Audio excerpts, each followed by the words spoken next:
Ubiest of the tubiest, the best YouTube subscribers on the planet.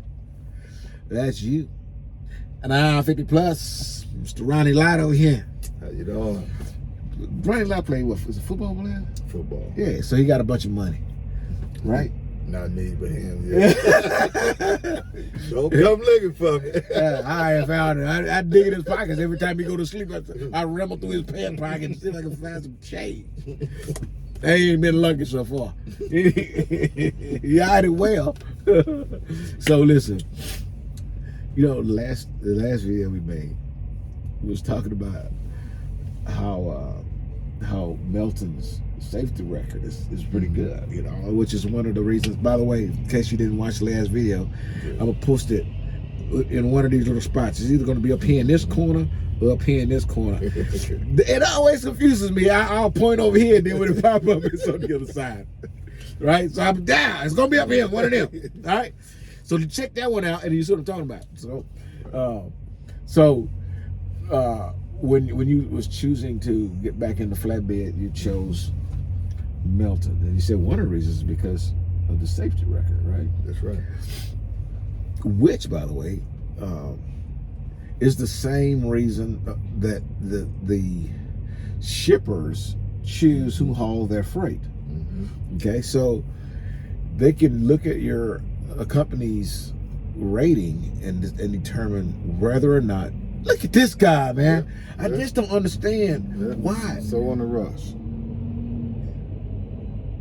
Look at him. Yeah. It is so crazy. But what we're seeing is we're at a truck stop. We're at the Loves, and this guy. Look. It makes no sense. That makes no sense. We're at a truck stop, and the traffic at truck stops can be brutal. Man, I don't know what the statistics is, but my trainer, my mentor, by the way, I talk to him still almost every day, but he told me one time that he had a student. They stopped in at a Love's to go shower, and he was in the truck waiting for the student to come back from taking a shower, and he waited and he waited and he waited, and then the police come, and he waited and waited, and the ambulances come, and he waited and waited, and more police come, and he finally got out the truck and was walking to the truck stop, find a student, and the student was underneath the truck. Wow. And somebody had run him over. Somebody ran him over? Run over his student and killed him. Wow. You know, and so, man, it's just super crazy. I just don't understand why these guys think that they should be driving through a truck stop where their fellow drivers are walking through the damn truck stop. Right. And you're gonna go flying through here, which is what this guy. I know that guy was doing 35 miles an hour at least. Easy. You know, and you may say 35 miles an hour ain't fast, but if you got children playing and somebody driving on your neighborhood street at 35 miles an hour, you'll want to go out there and start shooting, because that's a lot of speed in a pedestrian area. Yeah. You know, if you drive 35 miles an hour, slam on the brake, you're not gonna stop. You're gonna hit them. And you know, so these guys are driving through. They're going to the exit. And this guy just feel like, well, you know what? I don't want to wait for y'all to drive decent. I'm on a speed. And he did. And now he is on. Everybody is driving on the right-hand side of the road. This is the United States. They on the right-hand side driving to exit. This guy gets on the left side and pass him. And it's wide enough for maybe, you know, it's a truck stop. So it's probably, it's a Love. So it's probably 3 lanes wide, okay? Almost 3 lanes wide. You know, and that's only there so that you can pull out and make the turn to get out of your parking spot, okay? But it's really not quite 3 trucks wide. So if that guy had gotten to the exit, he got both sides blocked now. Whoever's on the street can't turn in. Not only that, anybody walking out their truck just got hit by this dude driving like an idiot. Well, police. Hopefully they give him a ticket. Anyway, when a company decides on who they want to haul their freight, they'll look at at the company's safety record and the CSA stuff. You know, how likely is it that their freight will be on time and undamaged materials, stuff like that. You know, that's how they will say, okay, I want Melton over name the other companies. Okay, so yeah, it's a big deal. And right now, all that you say we do have a good safety record, which we do. Look at this one; he's doing the same thing. I just don't understand why you got to drive that fast through here. I don't get it. That just tell you how they drive their cars too. Yeah, you know, they zone going everywhere they gotta go.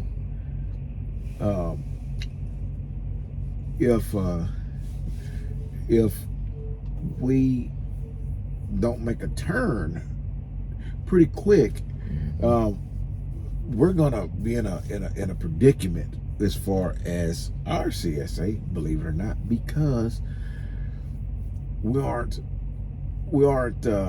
sticking to what we've been taught, you know. And surprisingly enough, a lot of the problems that we're having isn't really coming from, to the biggest extent, the new drivers. There's a lot of issues that's coming from guys who've been there for a long time, and so we have to reevaluate that as well, because we get so comfortable in what we're doing that we just start getting a little bit complacent and not really paying attention.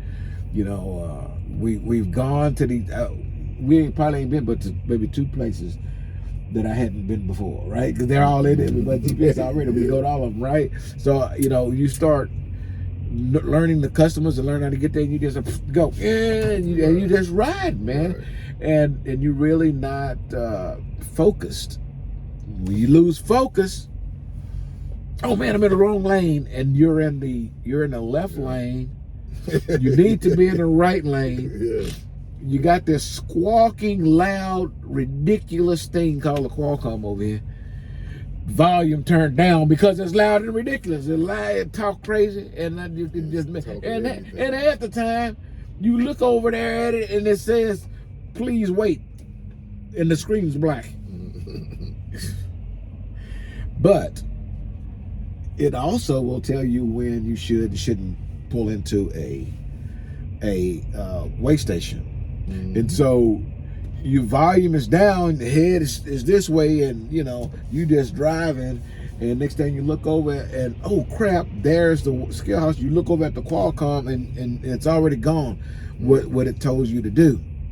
Not only that, you haven't given yourself enough time and distance to get over in the proper lane to go in, because now you have to go in. Right. By the way, if that scale house is open and you were not focused on the Qualcomm because of all those things I just mentioned, so you don't know if the Qualcomm told you to pull in or bypass. Right. That's your bad, man. You fix to go into the scale house. Right. You got to go in there now because you don't know that it gave you the bypass. Right. But even if you know or you don't know, if you don't know, you still should go in. Correct. I mean, no matter if you know or not. Yeah. And sometimes this won't tell you to go in. Right. It may say, because the switch probably off in the scale house. Yeah. So you still got to go in. Yeah, and it will say, the Qualcomm will say, pull in unless closed. In that situation. And so you're going to pull in. If it's open, you're just going to pull in. Okay? You're going to pull in if you're... Okay, last That's the company. Oh, that's the one you worked for, that tank company right there? Yeah, but see, they hauling food grade. Yeah. Yep, See, they don't even have no placards on that. Yeah. But food grade, it better not explode. You don't have to have hazmat food grade hope. No, you Hope. You don't. Not for milk. Some of these places where you eat, you thinking, man, oh, I think they got hazmat there. You know, I can tell you this. I done been into some of these restrooms in here, and whoever dropping that stuff, they had hazmat. That for sure. It should have been placard. Oh my God! They should have a placard on the door. All they asked, yeah, dude. I mean, and the sounds. I would start recording. I would start recording toilet sounds like, boy. It echoes in there because they get in that little tunnel. You're like, I'm like, oh my God. Anyway, so my student, he called me. He said, hey, Vinny, talk to me about these scale houses. Okay, now. To his defense, if you ride with me, chances are pretty good that you will never enter a scale house because I drive through Texas, and the vast majority of the scale houses aren't manned at the moment because they're all, you know, doing what the president shouldn't be, which is protecting the borders. Anyways,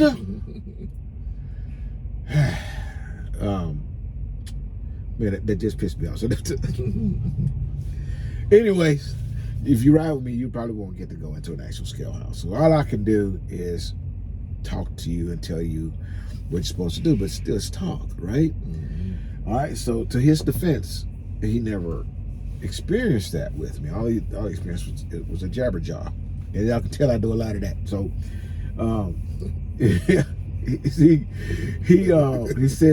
he says,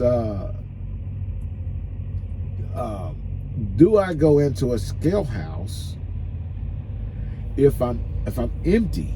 And the answer to that is hell yes. Yeah. You're going to go into a scale house. Listen, if you're a bobtail, you going into a scale house.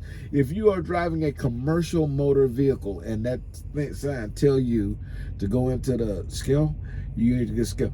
Well, I'm empty. I'm not overweight. That's not the only thing that they do in that scale house. They may want to give you an inspection. They can inspect a tractor without a trailer. They can inspect a tractor-trailer combo with no freight. Okay, so that doesn't matter. What matters is when the thing tells you to pull in there, you need to pull it right. They just may be doing a log check. You know, they may, you know, I don't know. It could be doing a random. Right. So you don't matter what you carrying at all. We don't care what you weigh. Just pull it on the back and piss in a can right there for us. Thank you. That's it. You know, so you have to go in. So this is what happens. Listen, I asked him, I said, did you pass the scale house? He says, yes. I said, was the scale house open? He says, yes. I said, did it tell you to go in? And he hesitated. He said, I think it did. Which means he either didn't see it at all, or he knows that it did tell him to go in. He drove past it. So now you drive past the scale house, and if you drive past the scale house, check your mirrors. Because they coming. Yeah. They coming within a mile or 2 miles, and I know because I've done it. They're not playing. And not intentionally, just driving in that left lane thinking I'm going to get over. Yep. And the driver kept me over there, and I went by, you know, and sure enough, as soon as you pass it, they gonna definitely come and get you. And you got to pay right there. Don't ever, never, ever let the company pay for that ticket. Because you can pay for it right there on the spot. And I can tell you this. Just pay your $140 right there on the spot. Cause that's how much it's going. Well, that's how much it was way back then. Yeah. To do it. So I tell you what, if you get pulled over, and they're gonna inspect you on the side of the road, you're gonna have a bad day.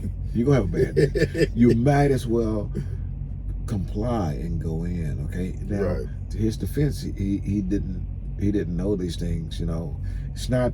And ignorance of a situation doesn't give you a pass, by the way. Right. All right, you're still gonna get the ticket. Yeah. It's still gonna be a bad day, but if the popo don't come chase you down, that doesn't mean you scot free. Right. Because they will mail Melton a ticket. That's right. And picture yo crazy behind the wheel, eating a Big Mac, like driving down, Yeah. and the camera see you. And you think they can't see you? Listen to him. My son driving up the road gets pulled. He has to go into every scale house anyway because he's oversized. Okay, he has to. Okay, but he gotta pull in, right? He gets in. They say, come in. So he had to get out and go inside. They show him a picture of him driving up the road, like he's driving.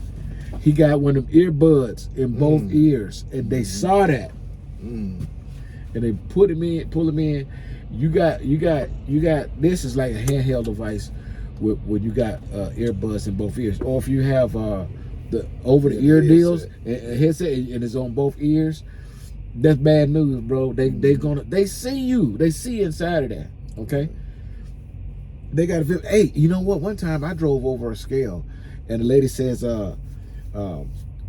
"Bring in your come inside, park in the back. Come inside, bring your paperwork and your logbook and your paperwork, your bills and your book." Okay. So I said, "What the hell is this about?" So I go in, I show her my books and everything. She looked at it, made sure the registration and everything is up to date. She said, "Hey, the reason I pulled you in here because your whatever tire was low." She told me what tire it was. Wow. That was low. Turned her screen around, I could see. I was like, "What?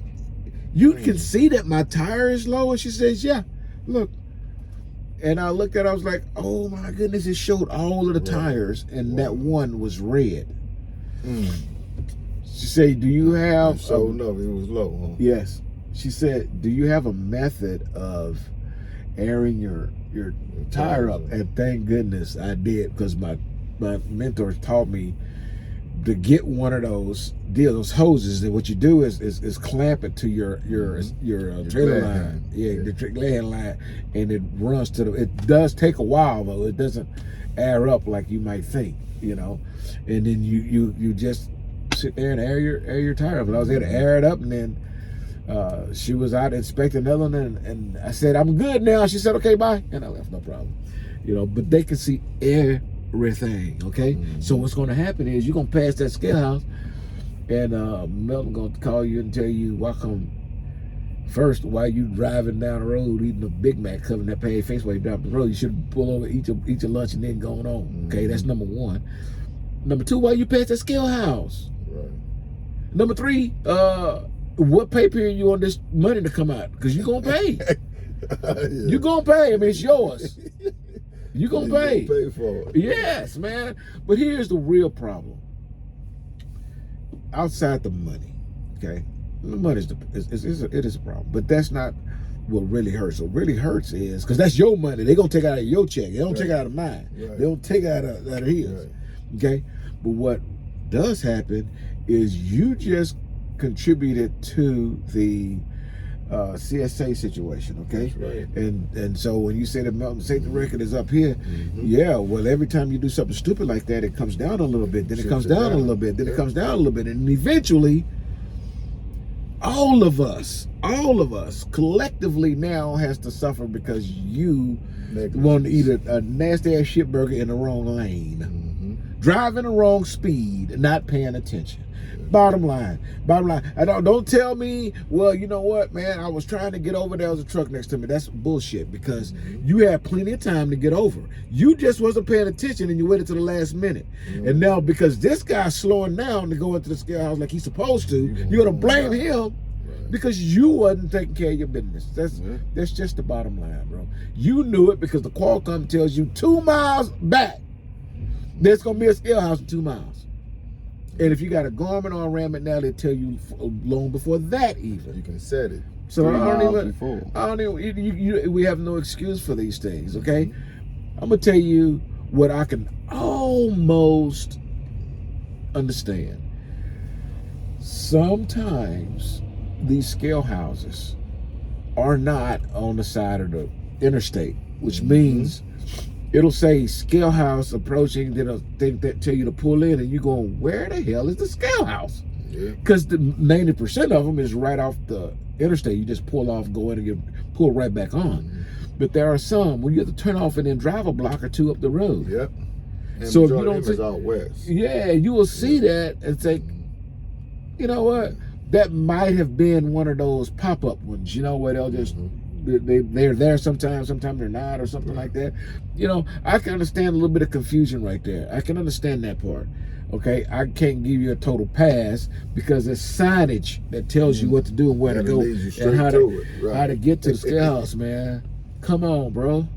They got one in New Mexico like that. You get off an exit and you drive a ways down. Yeah. To get to it. Yeah, but pass it and see if they don't. Right, exactly. They're not gonna give you a pass. Oh well, we're not gonna charge you because we're assholes who put our scale house way in the back of a neighborhood. No, they don't care. They want the money. They want that money. And they gonna and don't be arrogant. Look at that dude pants. See that pants? You saw them? I don't know if he think he and don't be arrogant when you go into these scale houses. Look, go in with respect. That'll get you a whole lot. You know what to get you a whole lot of tickets? Pull into the scale house hot. Listen, but as soon as you scoot over to go into the scale house, break it down, okay? Do not enter a scale house over 35 miles. 30 miles an hour. Because as soon as you get in there, it's going to give you a speed. And that speed gonna break down fast. I'm telling you. And I'm gonna tell you right now, if you're in Oklahoma, it might take me 10 minutes to get from the road to the scale house, because it's 5 miles an hour. I already know it's gonna break down to 5 miles an hour. I already know it. So if you already know it, why are you gonna wait? And listen, I'm gonna tell you something else too. Don't be some asshole. Don't come at me, and then they sit right here in this driver's seat, and I'll tell them, hey, we want to watch your speed. And they'll tell me it's the speed limit is 5 miles an hour, and they driving 5 miles an hour. Don't be an asshole, okay? Break it down. You need to, if it's 5, be driving 4. Okay? I don't even want to see you, bump up to 6 and then back down to 5. Not in the scale house. You need to drive below for sure, because that pisses them off, man. It's like an arrogant move to a tough boy like you. Yeah, trying to make they gonna pull me here. I could be 1.5 more miles up the road, but I gotta come in here. And guess what? You're gonna be more than that. When they tell you to pull around back and get in Bay 1. See how long it's gonna take now, which they might not have been doing that if you had been respectful. All they need you to do is slow down so you don't run over somebody like these crazy people in this damn truck stop. They just don't want you speeding in their place, man. Right. Slow down. Self-respect. Don't slam on the brake on their scales. Yeah. All of these things is gonna first off, bro, I didn't know. And I'm not gonna sit here and act like I'm perfect. And I know that it ain't right. But and these are facts, okay? I'm just gonna be honest.